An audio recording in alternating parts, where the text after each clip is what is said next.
sebelumnya pernah ditunjukkan dan tentunya juga nanti dari provinsi mungkin kabupaten kota akan luar biasa Indonesia.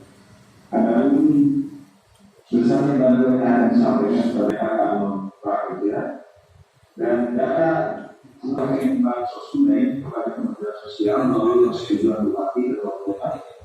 Dan diketahui oleh Gubernur melalui sistem masuk tunai tadi semakin meningkat yang satu nilainya 200 lebih yang mau DTKS tersebut bahwa nanti data-datanya dilengkapi daya untuk nanti diberikan kepada kami. Kami hanya sedikit Pak Menteri. Dari data keluarga DTKS sejumlah 8.625. 8.625 ini sudah terbantu sekitar 4.000 kakak.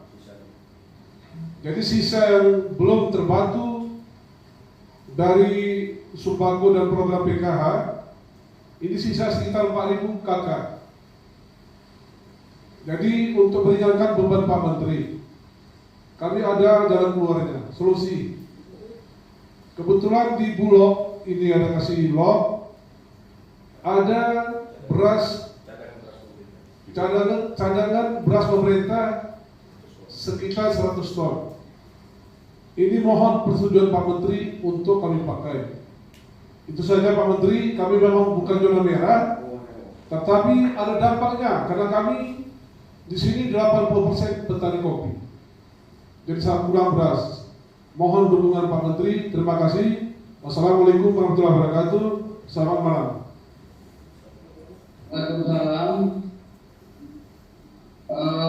Baik Pak, silakan dikirimkan suratnya Bapak untuk